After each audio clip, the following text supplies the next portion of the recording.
Bonjour à vous tous et à vous toutes. Avant toute chose, je tiens à vous souhaiter une excellente nouvelle année 2021. Qu'elle soit porteuse d'amour, de joie et de bonheur. Croyez en vos rêves. Soyez des créateurs, des innovateurs.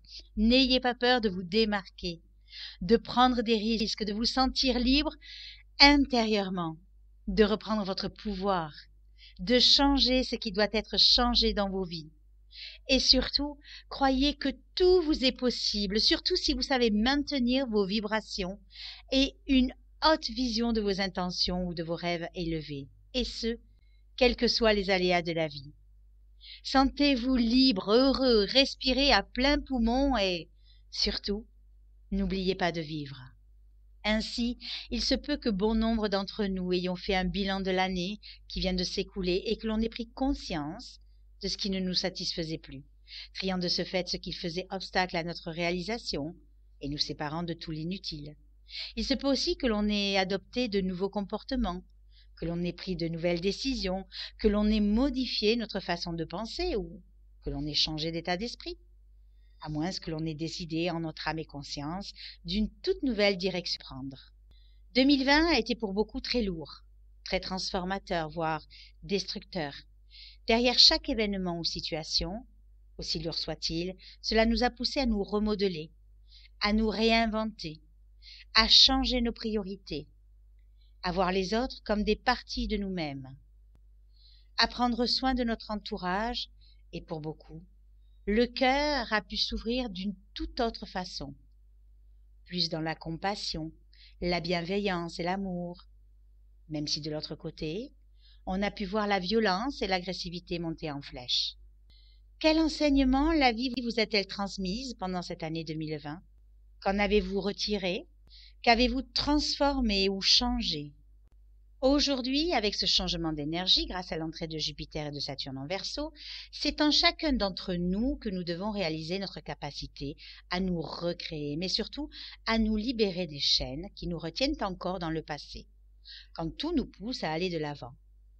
Et cette nouvelle lune du 13 janvier 2021, qui se fera dans le 3e décan du Capricorne, à 23,14 pour le Soleil et 23,15 pour la Lune, ne déloge pas à la règle, puisque, comme toute nouvelle lune, elle va nous permettre d'amorcer quelque chose de nouveau, de prendre de nouvelles initiatives, de démarrer de nouvelles choses.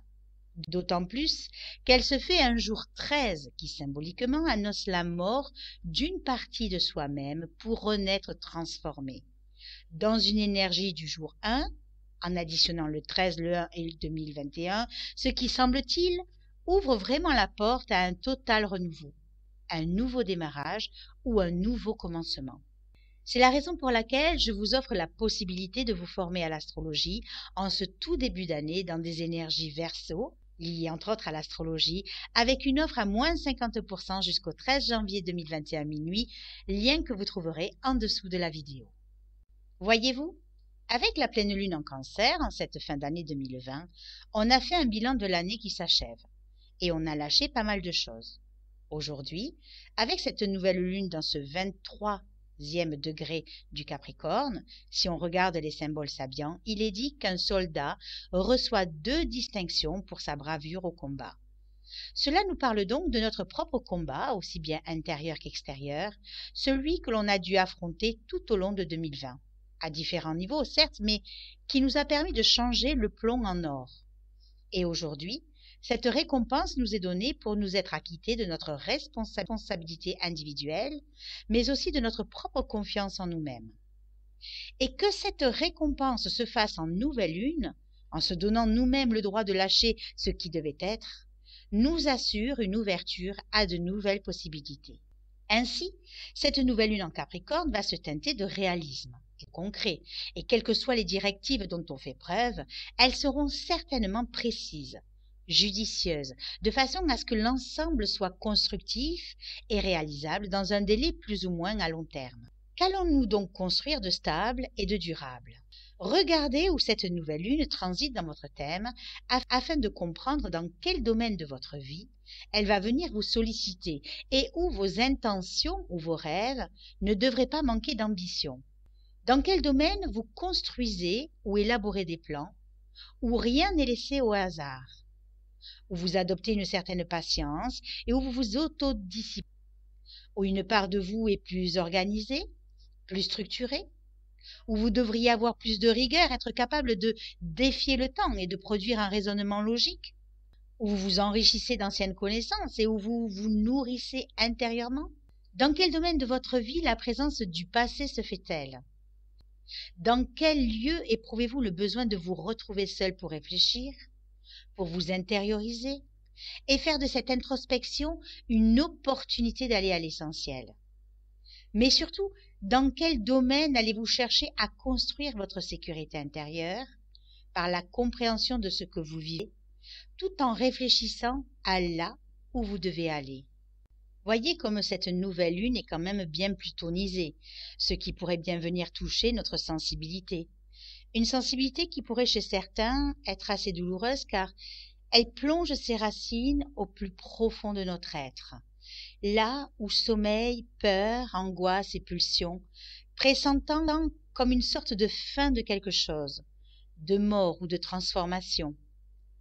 C'est comme s'il nous était donné la possibilité de quitter une vieille peau qui nous recouvrait de tout ce que représente le domaine dans lequel Soleil, Lune, Pluton transitent et qu'il nous faut à présent laisser mourir, tout en laissant les transformations se faire. Certains peuvent le vivre dans la déchirure, le désespoir ou les crises, d'autant plus que la conjonction Soleil-Lune-Pluton-Saturne a encore tendance à bloquer certains d'entre nous, pouvant se jouer de différentes façons, aussi bien matériellement qu'affectivement. Il se peut aussi que certains vivent une situation où un événement peut être rigide, étouffant, sévère ou austère, et que cela vienne toucher d'anciennes blessures, d'abandon ou de peur de la solitude, un traumatisme ancien, peut-être même en lien avec l'archétype parental, le père ou la mère, le foyer, la famille, la résidence, la rigidité, la froideur, l'hostilité, la distance, la volonté, le principe vital. Tout cela conduisant à des blocages parfois psychologiques, à des principes étouffants qui empêchent réellement de vivre. Heureusement que Soleil, Lune, Pluton est en harmonie avec Neptune, car on prend alors conscience que la spiritualité imprègne une bonne part de notre vie et de nos actes, nourrissant nos émotions, notre imagination, notre intuition, notre âme, qui flirte avec l'impalpable, l'indicible pour stimuler notre créativité et nous aider à purifier certains schémas en vue de nous ouvrir à une certaine guérison et libération intérieure, mais surtout en vue de concrétiser notre idéal. Il se peut donc qu'une part de nous se régénère, laissant l'ancien et se renouvelant au contact du renouveau. À côté de ça, Jupiter, qui est la planète de l'expansion, est depuis le 21 décembre 2020 en dissonance à Uranus, avec un carré qui sera exact le 17 janvier 2021, ce qui devrait donner tendance à vouloir se démarquer, à vouloir s'affirmer dans notre originalité. L'excès avec Jupiter fricote avec l'imprévu et l'inattendu représenté par Uranus. On peut donc s'attendre à de nombreux changements et bouleversements qui peuvent avoir un impact dans nos vies. On pourrait se sentir plus confiant, plus révolté, sentir en nous une âme de révolutionnaire, ne plus avoir envie de suivre le train-train quotidien tout en se libérant des chaînes qui nous retiennent en arrière. L'air peut avoir quelque chose d'électrique et nous dynamiser, voire nous stresser, ce qui peut se transformer en coup de tête, en impulsivité, ne supportant plus certaines contraintes, ce qui peut pousser certains d'entre nous à devoir rompre un contrat, quitter une relation, un boulot, déménager ou vouloir tout quitter pour tout recommencer ailleurs. C'est la goutte d'eau qui fait déborder le vase et qui nous amène à vouloir tout changer, et ce, de façon inattendue. Le côté positif à tout cela, c'est que ce besoin de changement qui peut nous prendre par surprise, peut nous pousser à mettre en place certaines actions pour réellement changer ce que l'on ne veut plus voir dans nos vies. Et en même temps, d'un point de vue collectif, c'est toujours une porte ouverte, aussi bien dans notre pays que partout ailleurs dans le monde, à une montée en puissance de conflits, voire de révoltes. Il ne faut pas oublier que Jupiter parle de voyage, Uranus d'aviation. Dans une période très tendue où tout ce qui touche le tourisme et ceux qui vivent du tourisme, stations de ski, restaurants, bars, hôtels, pour ne citer que, sont en proie à un isolement forcé dû à la crise sanitaire, et à un effondrement petit à petit de leur économie. Vous pensez bien qu'à un moment donné, à force de trop tirer sur la corde, cela risque d'exploser. Jupiter sera aussi en dissonance à Mars, qui, lui, sera rentré depuis le 6 janvier en Taureau et qui y restera jusqu'au 4 mars 2021. Autant Mars en Bélier a réveillé de la colère, du mécontentement, de l'agressivité, on ne s'était pas senti autant dans le feu de l'action, tendu, stressé, impatient. Tant avec Mars en Taureau, ce que l'on a voulu entreprendre avec ce Mars en Bélier, et qui a semble-t-il été quelque peu retardé, bloqué, limité depuis que Mars s'est mis en dissonance à Saturne au mois d'août, va pouvoir se remettre en route. Peut-être difficilement, ou peut-être qu'il va nous falloir un certain temps pour remettre la machine en route et les pendules à l'heure. Peut-être même attendre un dégagement de Saturne à Mars, aux alentours de début février. Cependant, une fois que l'on aura bien amorcé le mouvement, ou l'action si vous préférez, une fois que l'on se sera à nouveau engagé dans notre désir d'entrepreneuriat, de mettre des choses en place, de produire, de construire, de concrétiser, d'enraciner notre projet ou ce que l'on a voulu engager en août 2020, en mettant l'accent sur nos ressources intérieures, sur nos talents, en y mettant tout notre cœur à la tâche, tout en y trouvant une certaine sécurité intérieure, il est clair que peu de choses empêcheront notre puissance créatrice ou d'action d'agir. On sera pour un temps l'artiste de notre vie qui allons donner forme à la matière. On pourra certainement alors prendre conscience que nos possessions, celles que l'on s'engage à produire, ne sont qu'un moyen, une aide et non un but. Se révélera alors certainement à nous notre pouvoir créateur, qui est la beauté de la vie et ses différentes formes pour ainsi spiritualiser cette matière. Et pour tout cela, il se peut même que l'on se sente persévérant, tenace, courageux, instinctif, afin de nous octroyer toutes les chances de réussite. Et c'est pourquoi avec cette dissonance Mars-Jupiter, on peut assister à des débordements, des emportements, des colères, ou même des pulsions démesurées, comme si Jupiter, planète de l'excès, amplifiait toutes nos actions. Un peu comme si notre énergie d'action était mal maîtrisée, comme si, avec Mars en Bélier, il avait fallu batailler pour que nos projets avancent, car encore bloqués, limités, et qu'avec Mars en Taureau, on lâche l'élastique qui retient tout. Il est clair que cette situation de blocage, avec la dissonance Mars-Saturne, a pu créer un manque de confiance en nos capacités, bloquant encore plus notre action.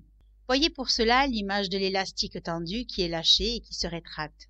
Eh bien, l'énergie étant libérée, il se peut que cela parte un peu dans tous les sens, tout en ayant quand même cette notion de construction, ne l'oublions pas. Heureusement, dans un sens, que Jupiter est conjoint à Saturne, car alors Saturne peut canaliser cette énergie, surtout que l'on va pouvoir se donner les moyens de réaliser avec Saturne ce qui sommeille en nous, comme notre vocation ou le sens de notre vie avec Jupiter, en apportant quelque chose d'utile à la société en Verseau. En clair, ancrer dans la matière avec Saturne, notre vocation avec Jupiter. Et pour cela, on pourra s'appuyer sur la conjonction Mercure-Jupiter-Saturne qui nous aidera à mettre en place ou à mettre en route nos projets, au travers ou grâce à la communication, aux écrits, aux échanges, au partage, en ayant bien conscience d'établir des relations avec le groupe ou le collectif dans des énergies Verseau, mais aussi grâce à plus de réflexion, de réalisme, de prudence et de concentration. On devra veiller quand même à ne pas trop éclabousser l'autre ou à en faire trop, mais quand bien même notre enthousiasme devrait s'exprimer de la sorte, cela ne serait pas bien grave, ni trop méchant, à moins que dans sa dissonance à Mars, Mercure se charge de mordant, d'agressivité irréfléchie ou de discours maladroits, surtout dans ses tentatives à se libérer de tout ce qui l'oppresse. Mercure sera d'ailleurs lui aussi rentré dans le signe du Verseau, le 8 janvier pour y rester jusqu'au 15 mars, avec une rétrogradation à partir du 30 janvier et une reprise en marche directe le 21 février 2021, dont on reparlera en temps et en heure. Mars, quant à lui, se rapproche de plus en plus d'Uranus, dont la conjonction parfaite se fera le 20 janvier 2021, ce qui veut dire qu'il nous prépare déjà à ces énergies explosives. Ainsi, lorsque la force d'action de Mars rencontre l'inattendu explosif d'Uranus, cela peut créer une force intense capable de renverser les situations en un temps record, pouvant provoquer des tensions nerveuses, des mises à l'acte, des emportements, de l'impatience, des situations explosives, dangereuses ou mal contrôlées. Le but étant de se libérer une bonne fois pour toutes de certaines valeurs, principes, possessions ou richesses qui nous ancrent dans un conformisme devenu déjà obsolète. Et avec la dissonance à Mercure-Uranus, la parole peut vite s'emballer, les mots dépassant la simple pensée, suggérant une communication débordante, rigide, intransigeante ou du tac au tac. Les taureaux seront donc confrontés à ces énergies, certains pourront espérer le vivre créativement, quand d'autres plus difficilement. Certains dans la transformation totale, comme d'ailleurs les autres signes fixes que sont les scorpions, les lions et les verseaux, pour qui cela risque de déménager. Cette conjonction Mars-Uranus pour les balances et les sagittaires risque de représenter une épreuve à dépasser, alors que les cancers, les poissons, les vierges et les capricornes devraient se servir de ce regain d'énergie pour transformer positivement leur vie. Les béliers et les gémeaux devraient profiter intérieurement de ces énergies comme de ressources à emmagasiner afin de transformer ce qu'il y aura à transformer le moment venu. D'un point de vue plus collectif, la conjonction Mars-Uranus, comme je l'ai déjà dit, peut provoquer des accidents, des catastrophes, des explosions, des révolutions, et toujours de façon brusque et imprévue.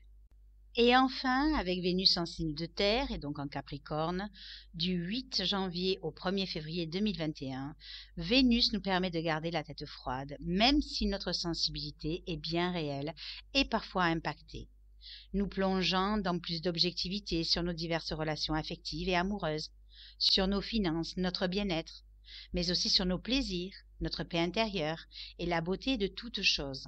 Et en harmonie non seulement avec Mars mais aussi avec Uranus, il se peut que se créent de nouvelles alliances plus en conformité avec qui l'on est, de façon à ce que tendresse et désir s'harmonisent et s'enrichissent de façon naturelle. Je vous souhaite à tous et à toutes une excellente première nouvelle lune de l'année qui, même si elle semble un peu musclée, transformatrice et perturbante, par certains côtés, n'en reste pas moins soutenu par Neptune qui devrait d'un certain côté favoriser plus de spiritualité dans nos vies, plus proche de nos rêves ou de nos idéaux. Et puis si vous avez des questions sur ce que vous vivez, n'hésitez pas à aller sur Astrologie 65 pour choisir l'analyse de votre choix ou à me contacter par mail à ressourcea@gmail.com. À moins que vous ayez pris la décision en cette toute première nouvelle lune de l'année de vous former à l'astrologie et de profiter de l'offre à moins 50% pour apprendre vous-même à déchiffrer votre carte natale, vos opportunités de réalisation ou même les énergies du jour, de la semaine ou de l'année à venir. Si c'est le cas, vous trouverez le lien en dessous de la vidéo. Vous trouverez également sur le site de ressourcea.net des formations, des e-books, des MP3, des analyses astrologiques, des t-shirts, des suites, des mugs. Je vous invite également à liker ma vidéo, à la partager autour de vous et à vous abonner à la chaîne YouTube en activant la petite cloche pour être prévenu dès qu'une nouvelle vidéo sera en ligne. N'hésitez pas non plus à vous abonner à la page Facebook Ressourcea Astrologie 65 car je mets régulièrement des articles énergétiques et astrologiques sur ce que nous vivons et sur les transits planétaires. Vous trouverez de toute façon tous les liens en dessous de la vidéo. Merci pour votre intérêt pour mes capsules astrologiques et à bientôt!